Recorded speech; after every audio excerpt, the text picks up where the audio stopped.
اپنے مامو جان حضرت ہند بن ابی حالہ کی بارگاہ میں عرض کرتے ہیں، مامو جان مجھے اپنے نبی محمد عربی کی عادات بتائیے۔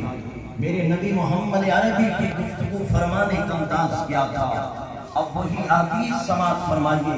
عربی کی الفاظ ان میں اپنا مزہ ہے، اس میں اپنی چاشنی ہے۔ حضرت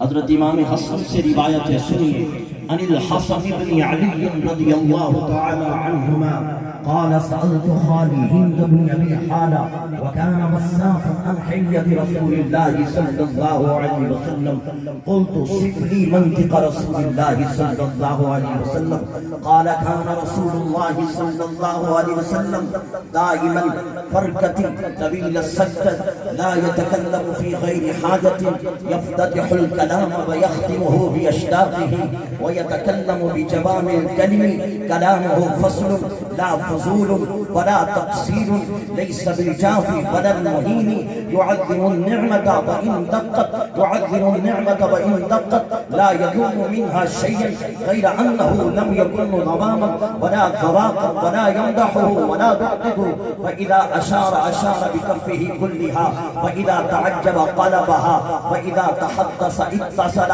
وضرب براحته اليمنى بطن إبهامه اليسرى وإذا غضب أفرح وإذا غضب أعرض وأشاق وإذا فرح عد طرفه جل ضحكه التبسم جل ضحكه رواه ترمذي متشمسا من حاضر نعرہ تکبیر، نعرہ رسالت، نعرہ تحقیق، نعرہ حیدری، علماء اہل سنت۔ اب اسے آپ نے عربی میں حدیث سماعت فرمائی، اب اس کا مفہوم سنیے۔ حضرت امام حسن اپنے مامو جان حضرت ہند بن ابی حالہ کی بارگاہ میں عرض کرتے ہیں، مامو جان صف لی منطق رسول اللہ، ذرا بتائیے میرے نانا جان جب گفتگو کرتے آپ کا گفتگو کرنے کا انداز کیا تھا؟ میرے نانا جان کی گفتگو کی شان کیا تھی؟ آگے حضرت ہند بن ابی حالہ فرماتے ہیں، یتکلم بجوامع الکلم یتکلم فی غیر حاجت، جب آپ کے نانا جان گفتگو فرماتے تھے ایسی ٹھہر ٹھہر کے گفتگو فرماتے تھے، سننے والے کو ایک ایک لفظ ایک ایک حرف سمجھ آتا۔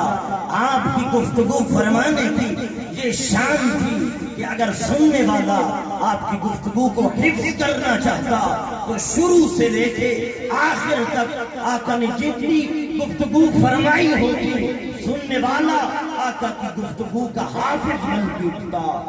متشمسا من حاضرین، آگے فرمایا کلامہ فصل لا تقصیر ولا فضول، آقا جب گفتگو فرماتے بڑے نچے نپے تلے چچے الفاظ کے اندر جتنی ضرورت ہوتی اتنی گفتگو فرماتے، نہ ضرورت سے زائد نہ ضرورت سے کم، بلکہ عین موقع مناسبت کے مطابق آپ کا اور میرا آقا مبارک زبان کھولتا، پھولوں جیسے لب اور الفاظ اپنے دامنوں اور غلاموں کو بانٹتے۔ متشمسا من حاضرین، ہم گفتگو کرتے ہیں، ہم دوران گفتگو اشارے کرتے ہیں۔ آقا دو جہاں محمد مصطفیٰ دوران گفتگو کس انداز میں اشارہ فرماتے؟ ہند بن ابی حالہ نے حضرت امام حسن کو وہ بھی بتایا، فرمایا وَإِذَا أَشَارَ بِكَفِّ كُلِّهَا، جب آپ کے نانا جان گفتگو کرتے تو پوری یوں کر کے ہتھیلی کو لہراتے، کبھی بھی انگلی کا یوں کر کے اشارہ نہیں کیا۔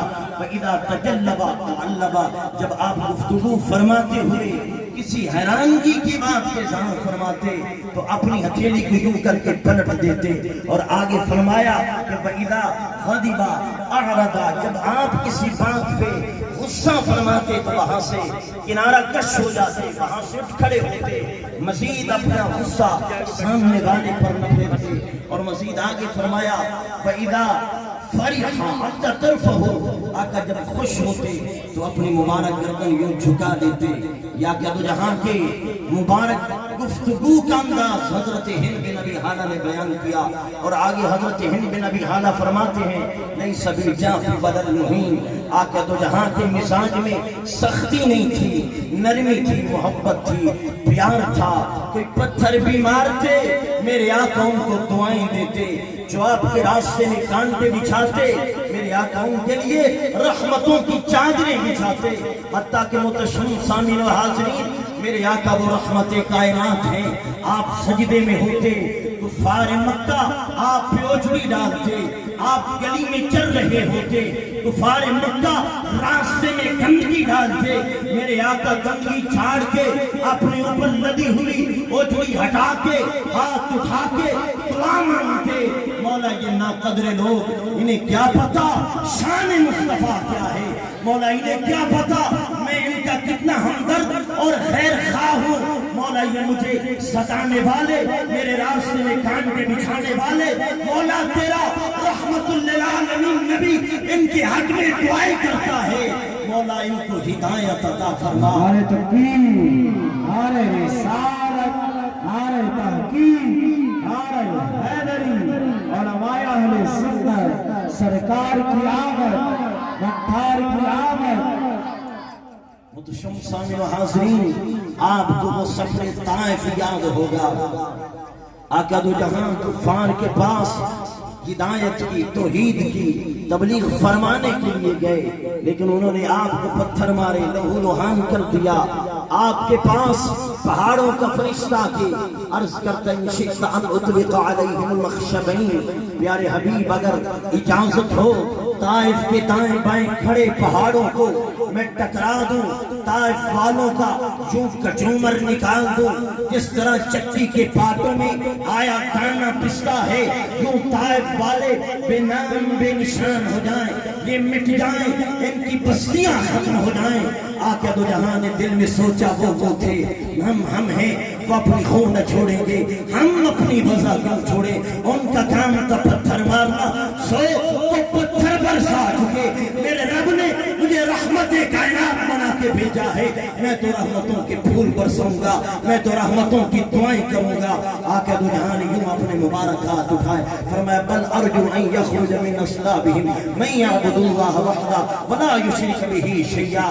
مولا یہ ناقدر لوگ، انہیں کیا پتا کہ میں ان کا کتنا خیر خواہ ہوں، میں انہیں جہنم کی آگ سے بچا کے جنت کے باغوں میں لے جانا چاہتا ہوں۔ اے اللہ ان ناقدروں کو میری قدر عطا فرما، انہیں ایمان کی نورانیت ان کے دلوں میں جاگزین فرما۔ اور آقا نے فرمایا مولا انہیں بھی ایمان دینا، ان کی نسلوں کو بھی ایمان کی خیرات دینا۔ آقا دو جہاں نے جب یہ دعا فرمائی، اس کے بعد رب رحمان نے طائف والوں کو ایمان کی دولت سے سرفراز فرما دیا۔ لیکن آقا دو جہاں کے دعا فرمانے سے تقریباً 96 سال بعد ہندوستان کی دھرتی پہ محمد بن قاسم آتا ہے، جو ہندوستان کے لوگوں کو توحید کا، اسلام کا پیغام دیتا ہے۔ آپ نے تاریخ اسلام میں پڑھا ہوگا کہ محمد بن قاسم کون تھا، کہاں پیدا ہوا، کس خاندان سے اس کا تعلق تھا۔ محمد بن قاسم اس کا تعلق طائف کی بستی سے تھا، خاندان سقیفہ سے اس کا تعلق تھا۔ اگر آقا دو جہاں طائف والوں کی ہلاکت کی دعا کر دیتے، طائف والے ختم ہو جاتے، طائف کی بستی مٹی کا ڈھیر بن جاتی، نہ محمد بن قاسم کا دادا زندہ رہتا، نہ اس کا باپ دنیا میں آتا۔ جب باپ نہ تھا محمد قاسم کہاں آتا؟ محمد بن قاسم اگر دنیا میں نہ آتا تو ہندوستان میں کیسے آتا؟ محمد بن قاسم ہندوستان میں نہ آتا، ہندوستانیوں کو رب رسول کا پتہ کون بتاتا؟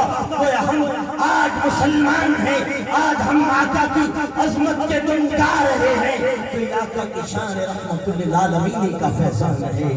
نعرہ تکبیر، نعرہ رسالت، تمہیں ہاتھ چاہتے نعرہ رسالت، نعرہ تحقیق، نعرہ حیدری، نعرہ حیثیت، سرکار کی آمد۔